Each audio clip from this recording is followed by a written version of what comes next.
Ay. At sa wakas, natapos din ako.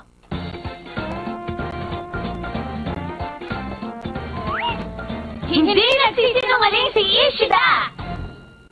Kailangan matandaan ko to. Kung hindi, mababa na naman ang makukuha ko sa test. Megan, pwede bang wag ka dyan sa hapagkainan mag-aral? Tamad ka talaga. Lagi ka na lang nagkakram. Hindi ka na natuto. Lagi kita pinagsasabihan pero hindi ka nakikinig. Pinabaliwala mo lang mga paalala ko sa iyo. Wala ka pakialam. Tanaya! Pwede ba tumahimik kayo kahit sandali lang? Tama bang sigawan mo ang nanay mo? Bilisan mo na dyan. Kumain ka na. Kundi malilate ka. Alam ko yan! Bakit pa isi-isi ka lang, Yusu? Hindi ba may exam ka rin ngayon? Tapos na ako mag-aral kagabi. Hindi ako gaya mo, no?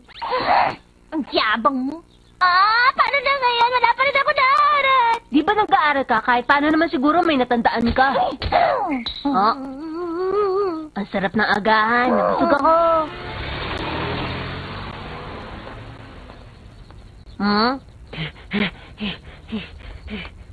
Good morning.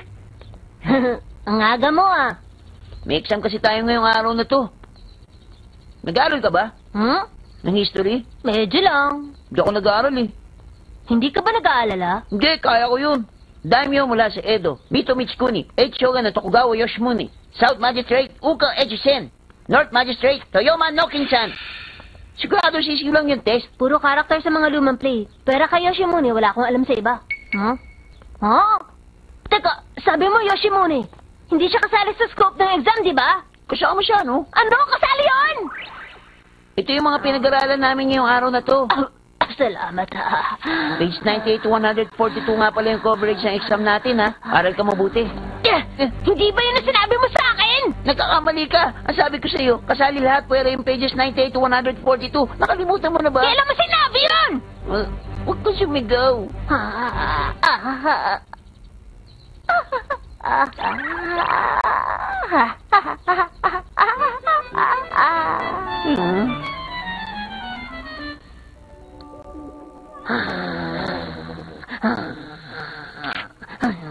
Bakit parang galit ka, Tachibana? Sipag mo naman mag-aral. Lagot, hindi ako nakapag-aaral kagabi! Ako rin, wala akong napag-aralan. Kahit sisilita, wala akong binasa sa notes ko, kaya wala akong natatandaan. Ako rin, di ko binasa yung notes ko.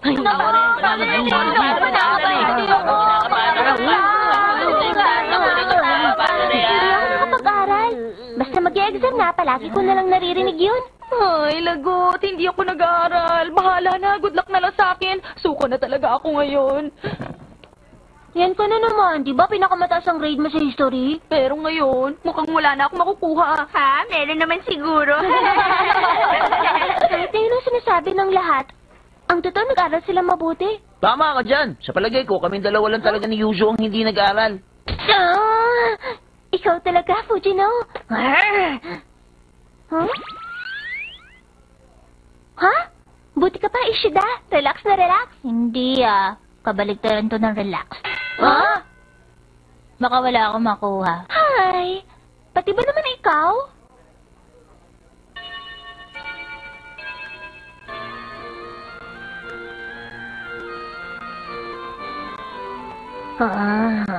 Wala akong maisagot. Masama to.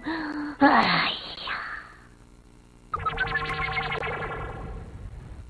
Tapos na ako mag-check na exam. Ibabalik ko na ang test papers nyo. Miss Araray? Sir? Susunod? Sir. Okay, susunod. Sir. Ay. Galingan mo sa susunod na exam, okay? Tachibana? Sir. Susunod? Sir. Ang baba na nakuha ko. Next, Fujino! Sir! Okay, susunod. Huy! Sir. Ang galing! Hindi zero nakuha ko. Hindi ka dapat makontento sa ganyang score lang. Ay, naku. Susunod. Ano score mo? Ha? Wow! Taas naman yan. Paano naging mataas to? Okay, susunod, Kawashima. Next, Sawaki. Sir? Next, Sudo. Sir? Ay, pwede na rin to? May gusto nga pala ako sabihin sa inyo, class. Ang pinakamataas na score sa exam na ito ay 93 points. Wow! Yun ang pinakamataas na score ngayong school year. Sino sa palagay nyo nag-top sa exam? May idea ba kayo? Mukhang ayaw niya sabihin kung sino siya, kaya wag na lang. Ang galing. Tingin ko si Fukusawa yun. Tingin ko rin. Ang talino talaga niya, di ba? Mukhang wala akong makukuha. Ay, naku, napakasinungaling ni Fukusawa. I-recheck natin ang mga sagot. Pero ang galing mo talaga, Yuzu. Hindi ka nakapag-aral pero ang taas pa rin na nakuha mo sa test, ha? Hindi mataas yun. Hindi ako kontento. Mabuti na lang at hindi nakakuha ng score na 0 si Fujino ngayon. Good news yun, di ba? Mabuti na lang talaga.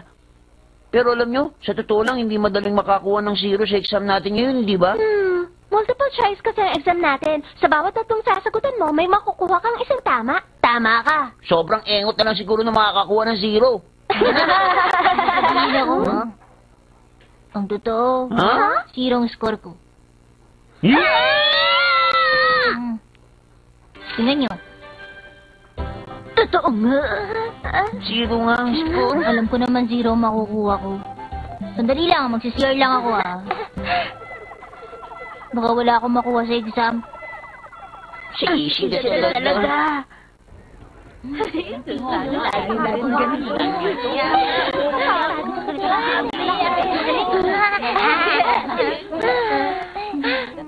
Sudo, ha? Medyo malaki dibdib mo, di ba? Ha? Medyo malaki nga. Ay, hindi malaki ang dibdib ko, no? Sus, wag ka na nga mag-deny dyan. Ay, kayo talaga. Sinabi ko na nga sa inyong hindi. Di ba, Ishida? Ha? Ganun ba? Oo, munting nan. Ganun din yun sa akin eh. Medyo malaki rin. Ganun ba? Oh?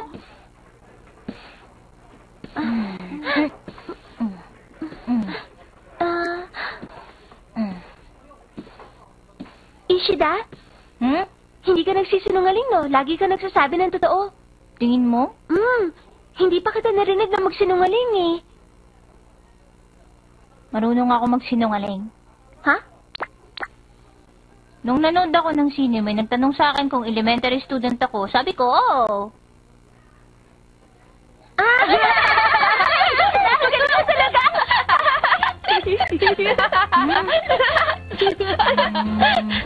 Ang sayo talaga niyang kausap. Nakakatuwa siya. Papa, baby, po, papa. Ate Shinchi! Ate Shinchi! Ate Shinchi! Ate Shinchi! Ate Shinchi!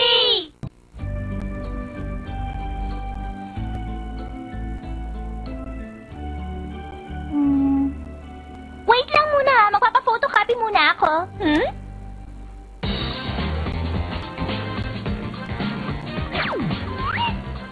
May buhay ang makina?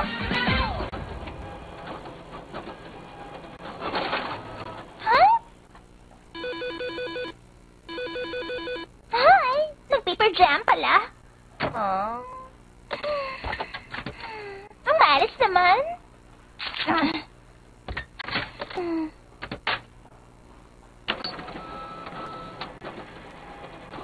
Hey, okay na. Naku. Paper jam na naman. Kakainis naman tong photocopier na to. Pwede ba umayos ka nga?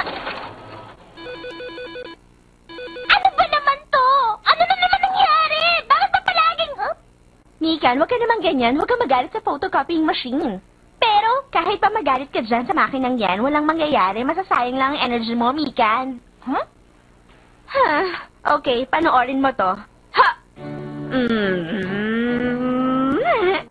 Photocopying machine, pwede bang umayos ka na?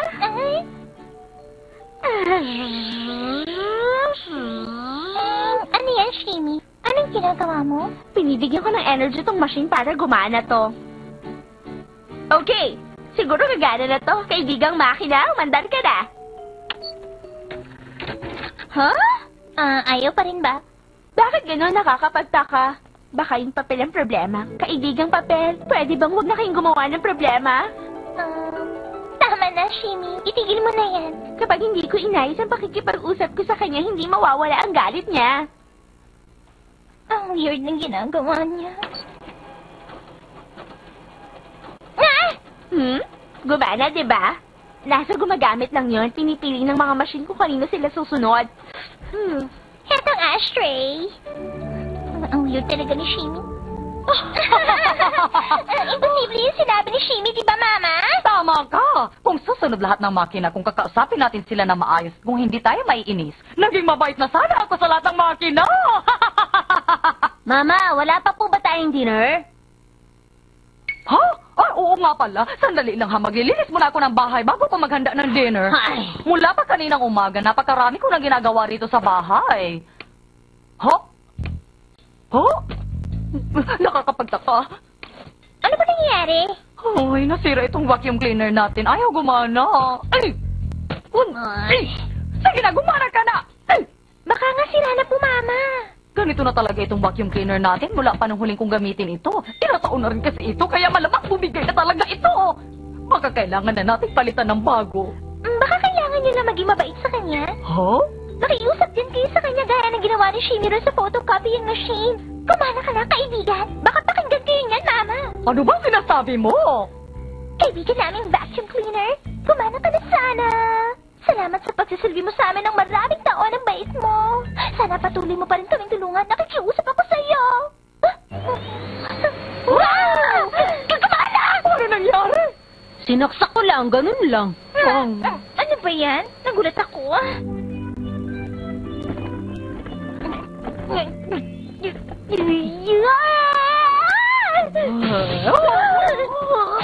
Bakit, Megan? Anong nangyari? Ouch. Okay ka lang? I'm okay, Ma. Ha? Nahila ko yung radyo. Ano ko, paano na to? Naputol yung antena. Wow! Gosh, di na makakuha ng signal. Paano na to? Teka, susubukan ko. Sira na talaga? Talaga naman, hindi ka kasi nag-iingat. Alam mo ba kung gaano ito kamahal? Sorry. Idikit mo na lang gamit ang tape. Titingnan natin kung gagana. Paano kung hindi na? Naku, gusto ko pa naman makinig sa radyo tuwing gabi. Di subukan natin ipaayos sa repair shop. Gagastos lang tayo ng mahal kapag pinaayos natin to. Mas mabuti pa bumili na lang tayo ng bago. Tama, please, Ma. Bilhin na lang ako ng bago. Ha? Ano ba sinasabi mo? Wala tayong pera pambili ng bagong radyo! Sige na po. Habi ko lang talaga makinig ng panggabing radio programs. Di mabuti pa kausapin mo tong radio. Ha? Hindi ba sabi ni Shimi sa machine, gumana ka please, gawin mo rin kaya, baka gumana tong radyo. Ano ba yan? Ayaw niyo talagang bumili ng bagong radyo, kaya niyo yan sinasabi. Kaya mo yan! Makiusap ka lang sa kanya! Kaibigang radyo, gumana ka! Gumana ka! Gumana ka! Wait lang nga! Hi.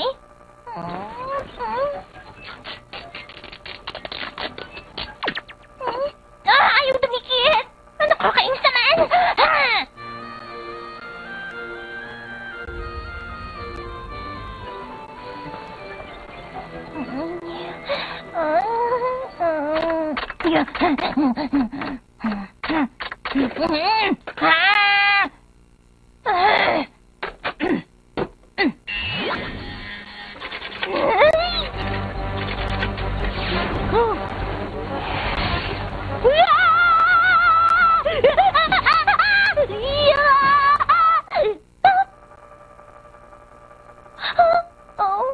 Hindi ako naging mabuti sa kanya, kaya siguro ayaw niyang gumana.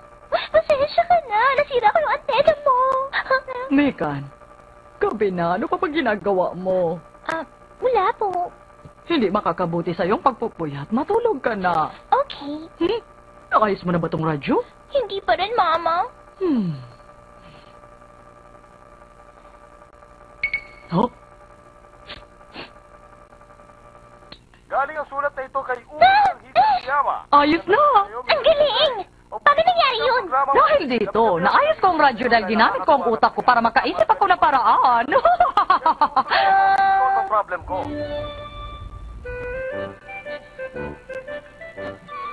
Dahil sa hair clip? Dahil siguro gawa sa gold yung hair clip ni Mama, kaya nakatulong niya sa pagkuha ng signal ng radyo. Huh? Alam mo, marami talagang alam ang Mama ko pagdating sa mga Shini? Sigurado akong hindi yun ang dahilan nun. Ha? Ang totoo niya, na-touch yung radyo sa pagmamahal sa'yo ng mama mo, kaya bigla na lang yung gumana. Ha? Para sa'yo, gustong ayusin ng mama mo yung nasirang radyo. Siguradong naramdaman niya yun, kaya naman nagsikap siyang makakuha ng signal. Ganon? Pero sa palagay ko, mali ka. Inayos niya yun dahil gusto niya makatipid. Huh? Imposible. Hindi na gumagana. Ano nang gagawin ko? Sayang naman lahat ng ginawa ko kanina. Pikan, huwag ka mag-alala, akong bahala. Kaibigang computer, nakikiusap ako sa'yo para kay Mikan gumana ka na ulit. Yan, grabe, ang weird ka talaga. Ata Shinchi! Ata Shinchi! Ata Shinchi! Ata Shinchi! Ata Shinchi!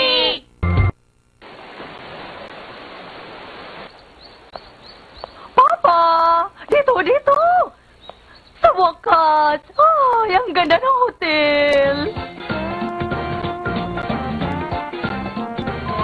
Ang bakasyon ni Papa at Mama sa Hot Springs! Nag-alala ako na baka masayang yung ginastos natin, pero mukhang sulit naman pala. Po? Oh no, it's closed. Imposible magsara sila ngayon. Tao po!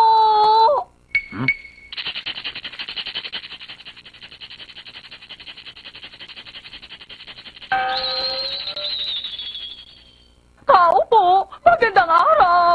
Andiyan na po!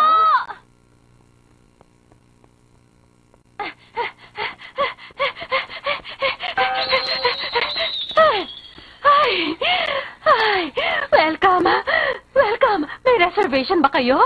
Sabihin nyo, sino po sila? Mr. and Mrs. Tachibana. Ay, oo, dito po. Ihahatid ko kayo sa kwarto nyo. Sundan nyo lang po ako.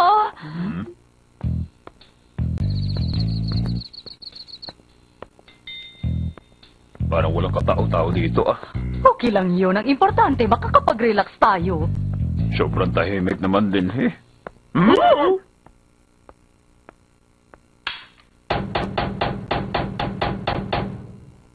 Dito lang po. Mukhang tayo lang nga nandito. Dito po. Wow, ang ganda. Ang linis naman sa kwartong ito. Nakaka-relax dito. Mukhang ordinaryo lang. Maganda rin po ang view mula sa kwartong ito pag dumudungo kayo sa bintana. Kitang-kita po ang dagat. Oh! Oh! Ay, oo nga pala. Medyo makapalang hamog ngayon, pero makikita niyo naman yan pag maaraw na. Sige po, pahinga kayo.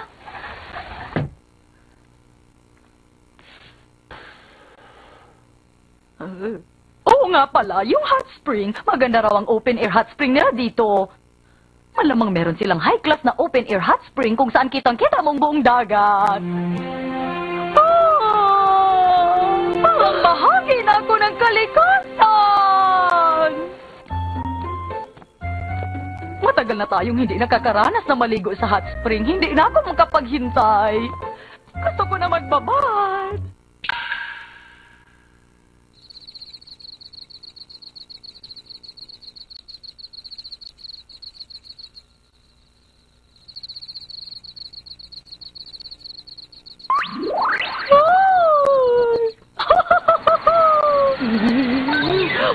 Ang lamig! Para lang ako nakababad sa pan na walang isda. Di bali, hot spring pa rin to. Basta magpapakasaya ako. May hapunan pa naman tayo eh. Dahil malapit sa dagat ang hotel na to, siguradong puno na sariwang seafood ang mesa. Napapasarap ang kain ko ngayon. Oh, dito. Dito tayo kakain ng dinner.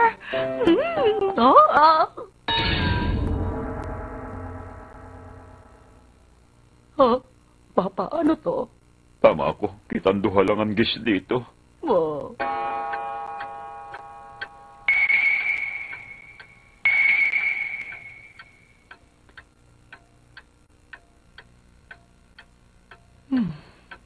Hindi pa rin ba handa yung sashimi natin? Walang katao-tao dito. Tao po! May tao po ba dito? Bakit parang walang ibang tao sa hotel na to? Tao po! May tao po ba dyan?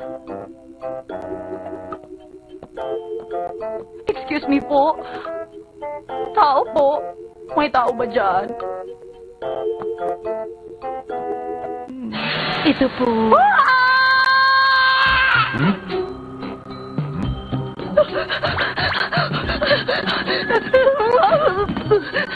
Para ka nakakita ng multo. Minahon ka. Ano kasi?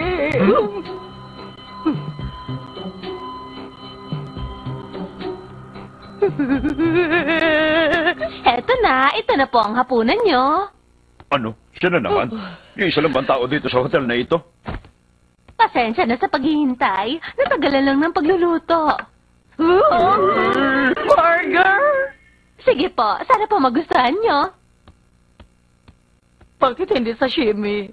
Nasa tabing dagat na nga tayo, burger pa rin ang kakainin natin.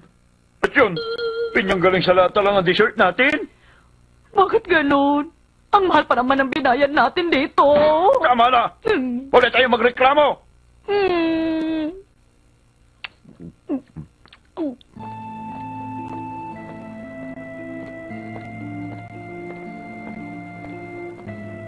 Matulog na tayo.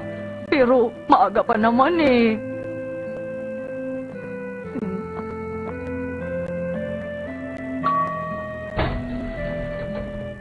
Hoy, halika na. Bukas na yung elevator.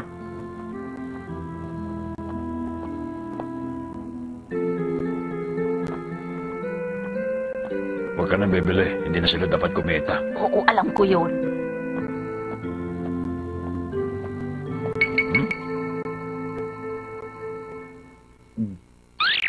Bibili ka? Hindi oh. Teka, ano kaya ang pwede ko ipasalubong para kina Yuzo at Mekan? Yung kaya? Tignan mo ito, oh, yung sikat na hot spring June. Oh! At ito naman yung hot spring steam. Magandang pasalubong ang mga to. Pareho lang naman red bean pa yung mga yan eh.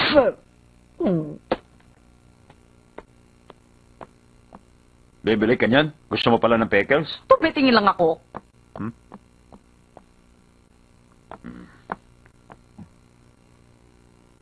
30 po yan lahat. Ay! Ah, ang daya mo, ah! Ha, ha, ha.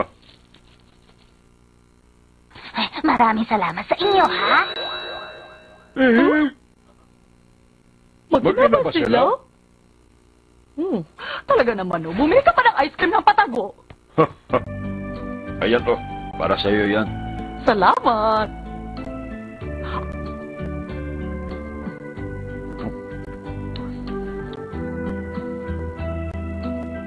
Ito yung homemade ice cream.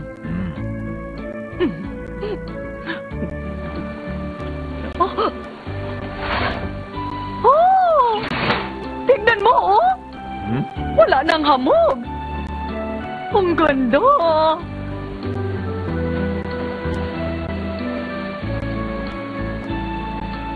Kitang-kita yung dagat. Oo. Ang ganda ng view. Ito nga ang pinagmamalaki nila dito.